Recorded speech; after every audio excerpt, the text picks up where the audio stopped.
কাপড় Victoria Albert মিউজিয়ামের সংগ্রহ। নীলকর চাষিদের ওপর যে অত্যাচার ব্রিটিশদের, সেভাবে এখানে কিন্তু কাপড় বোনা হচ্ছে অলরেডি। চরখা রয়েছে যার মধ্যে কিন্তু সুতো গোটানো। মাতৃ প্রতিমার হাতে কিন্তু একটা চরখা রয়েছে। হ্যালো বন্ধুরা, তো কেমন আছো তোমরা সবাই? আমি আজকে চলে এসেছি তোমাদের জন্য আরো একটা নতুন ভিডিও নিয়ে। এই মুহূর্তে রয়েছি দমদম পার্ক জোনে। দমদম পার্ক জোনে কিন্তু আমার সবথেকে পছন্দের একটি পুজো হলো দমদম পার্ক তরুণ দল।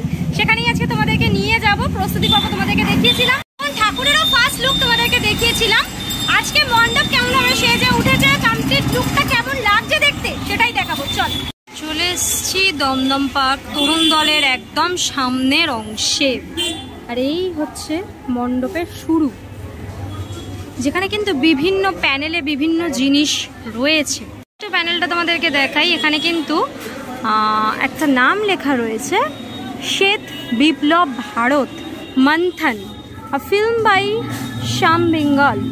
এইটা কিন্তু একটা সিনেমা রয়েছে, যেটা কিন্তু মন্থন রয়েছে, এটা কিন্তু নীল বিদ্রোহকে নিয়ে রয়েছে। এখানে কিন্তু পুরো সামনে একটা প্যানেল রয়েছে, যেখানে লেখা রয়েছে বেশ কিছু নাম, তার সাথে লেখা রয়েছে আর নীল। পোর্শনটা এরকমটা করা রয়েছে। এবারে প্রবেশ করছি একটা এরকম টানেলের মধ্যে, যে টানেলের মধ্যে কিন্তু বেশ কিছু অংশে বেশ কিছু জিনিস রয়েছে।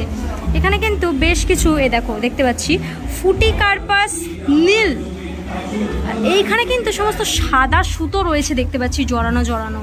আর এইখানে কিন্তু রয়েছে একটা সাদা কাপড়। বিভিন্ন বইয়ের বিভিন্ন পার্ট আমি দেখতে পাচ্ছি। নিচে লেখা রয়েছে নীল বিদ্রোহ 1859। এখানে কিন্তু দীনবন্ধু মিত্রের নীল দর্পণ যে নাটক, সেই বইটাও কিন্তু রয়েছে। অনবদ্য অসাধারণ লাগছে। এখানে যে ব্রিটিশদের যে তোমার পায়ের যে জুতোর অংশগুলো, সেগুলো কিন্তু এখানে রয়েছে, দেখতে পাচ্ছি। এখানে সমস্ত নীলকর চাষিদের বিভিন্ন কাট আউটস রয়েছে, দেখতে পাচ্ছি। এখানে কিন্তু বিভিন্ন অংশে বিভিন্ন জিনিস আমি দেখতে পাচ্ছি, কিভাবে সুতো দিয়ে দিয়ে কাজ করা হয়, বা কিভাবে এই মসলিন জিনিসটা কাপড়টাকে করা হয়। এই দেখো এখানে লেখা রয়েছে 20 শতকের গোড়ার দিকের এমব্রয়ডারির করা মসলিন কাপড় ভিক্টোরিয়া আলবার্ট মিউজিয়ামের সংগ্রহ। এখানের এই পুরো মসলিন কাপড়টাকে কিন্তু দেখানো হয়েছে। এখানে কিভাবে কাপড় বোনা হচ্ছে সুতো দিয়ে, সেই বিষয়টাকে কিন্তু দেখানো হয়েছে। সত্যি অপূর্ব। আর প্রবেশ করি ভিতরের অংশে। অপূর্ব ভিতরের অংশ, জাস্ট অনবদ্য। ব্যাপারটা যদি তোমাদেরকে দেখাই, এখানে কিন্তু যে ইস্ট ইন্ডিয়া কোম্পানির যে ব্রিটিশরা ছিল, তাদের সে যে কোটগুলো ব্রিটিশদের, সেই কোটগুলোকে কিন্তু রাখা আছে, দেখতে পাচ্ছি বিভিন্ন অংশে এরকমভাবে ঝুলিয়ে ঝুলিয়ে কোটগুলোকে কিন্তু রাখা আছে। যদি একটুখানি সামনের এই দিকটায় দেখাই, এখানে কিন্তু এরকম হাফ হাফ করে কিন্তু কোট রাখা রয়েছে, দেখতে পাচ্ছি। এইবারে যদি একটু দেখাই ওপরের অংশটা, যে নীল বিদ্রোহ, সেই নীলকর চাষিদের ওপর যে অত্যাচার ব্রিটিশদের, সেই অংশগুলো কিন্তু এখানে ফুটিয়ে তোলা হয়েছে। পুরো নীল ফ্রেমের মধ্যে কিন্তু সেই চাষিদের ওপর যে অত্যাচার করা হতো, তাদেরকে দিয়ে কীভাবে এই চাষটা করানো হতো, সেইটা কিন্তু পুরো টোটালটা রয়েছে। কিন্তু এই দিকের যে প্যানেল, সেই প্যানেলগুলোকেও কিন্তু করা হয়েছে। এই যে ওপরের পুরো টোটাল নীলকর চাষিদের, এই যে ইস্ট ইন্ডিয়া কোম্পানির যে অংশগুলো, সেইগুলো কীভাবে তারা অত্যাচার করতো চাষিদের উপর, যে নীল চাষ করানো হতো, সেইগুলো কিন্তু রয়েছে। নীল বিদ্রোহের গল্প, সেটা হচ্ছে নীল, আর সাদা হচ্ছে মসলিন। এই নিয়েই কিন্তু থিমের যে নাম, সেটা সাদা আর নীল।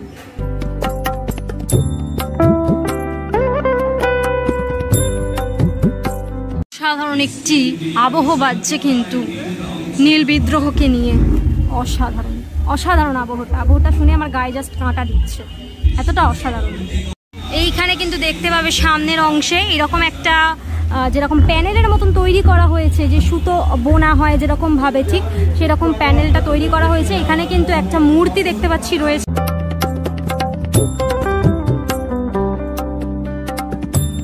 এবার যদি একটুখানি সামনের দিকে তোমাদেরকে এগিয়ে নিয়ে যাই, তাহলে কিন্তু দেখতে পাবে এইদিকে বড় বড় চরখা রয়েছে, যার মধ্যে কিন্তু সুতো গোটানো হতো। দেখো বিশাল বড় বড় এরকম দুখানা চরখা রয়েছে, যেখানে কিন্তু অলরেডি সুতো গোটানো রয়েছে। সবটাই কিন্তু সাদা সুতো, যেহেতু এখানে মাসলিনের কথা বলা হয়েছে বা সাদা রয়েছে থিমে, সেই জন্য কিন্তু পুরোটাই সাদা কাপড়, মানে সাদা সুতো দিয়ে কিন্তু এই রিলসগুলো জড়ানো রয়েছে, এই চরখাগুলো জড়ানো। এই দিকটা যদি একটুখানি তোমাদেরকে দেখাই, ওপরের প্যানেলটা তো পুরো মণ্ডপের এই পোর্শন অবধি কন্টিনিউ হয়েছে, যে নীলকর চাষিদের নীল বিদ্রোহের যে অংশগুলো সেগুলো পুরোটাই কভার আপ করা রয়েছে। যে দেখালে বিষয়টা আরও ভালোভাবে তোমরা বুঝতে পারবে।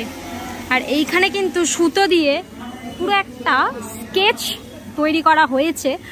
জলপথ দেখতে পাচ্ছি, এখানে কিন্তু একটা জাহাজ দেখতে পাচ্ছি। আর এখানে কিন্তু বেশ কিছু অংশ লেখা রয়েছে, চরকাই সম্পদ চরকাই অন্ন, বাংলার চরকায় ঝলকায় স্বর্ণ, বাংলার মসলিন বেগদাপ রোমচিন, কাঞ্চন তেলেই কিনতেন একদিন সত্যেন্দ্রনাথ দত্ত। এইবার আসি মূল অংশে, যেখানে কিন্তু ভিতরে তোমরা দেখতে পাবে এখানে কিন্তু কাপড় বোনা হচ্ছে অলরেডি। পুরোটাই সাদা সাদা কাপড় কিন্তু এখানে অলরেডি বোনা হচ্ছে, দেখতে পাচ্ছ, যেটা লাইভ হচ্ছে কিন্তু কন্টিনিউ। আর ব্যাকগ্রাউন্ডে দেখতে পাচ্ছি বেশ কিছু এলিমেন্টস রয়েছে, এদিকে বেশ কিছু অংশ রয়েছে, এদিকে রয়েছে, ওই দিকে একটা কোট দেখা যাচ্ছে ব্রিটিশদের। এখানে একটা দরজা রয়েছে ব্যাকগ্রাউন্ডে, যে দরজাটা কিন্তু বেঁকে গেছে একটা সাইডে, আর সেটাকে সেরকমভাবেই ব্যাকগ্রাউন্ডে দেখানো হয়েছে, যেখানে কিন্তু ইস্ট ইন্ডিয়া কোম্পানির যে পতাকা, ইস্ট ইন্ডিয়ার যে পতাকা, সেই পতাকাটা কিন্তু দেখতে পাচ্ছি অংশটা রয়েছে।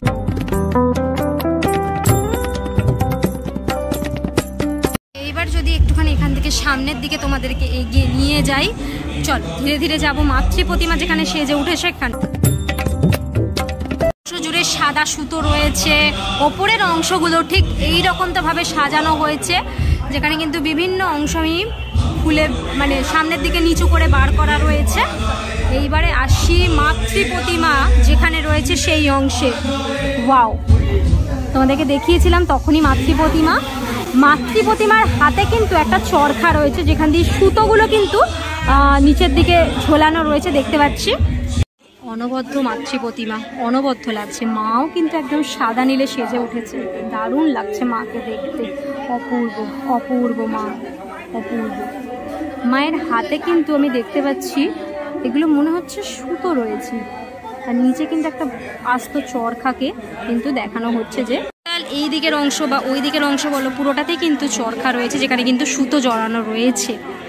মায়ের ব্যাকগ্রাউন্ডেও কিন্তু সুতোর বিভিন্ন অংশ আমি দেখতে পাচ্ছি। ব্যাকগ্রাউন্ডে পুরো একটা প্যানেল রয়েছে, সেই প্যানেলের মধ্যে কিন্তু একটা পুরো স্কেচ রয়েছে, যেটা সুতো দিয়ে করা হয়েছে। এইদিকে কিন্তু রয়েছে সরস্বতী কার্তিক, এদিকে লক্ষ্মী গণেশ রয়েছে।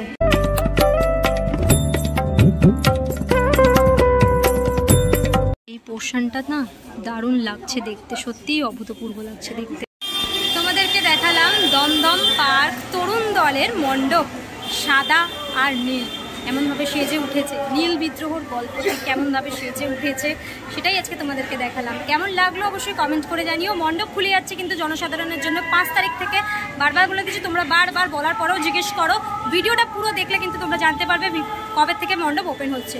আজকে ভিডিওটা কেমন লাগলো সেটা অবশ্যই কমেন্ট করে জানিও। আজকের জন্য এতটাই, দেখা হবে নেক্সট ভিডিওতে। ততক্ষণের জন্য তোমরা সবাই ভালো থেকো, সেফ থেকো, বাই, টেক কেয়ার।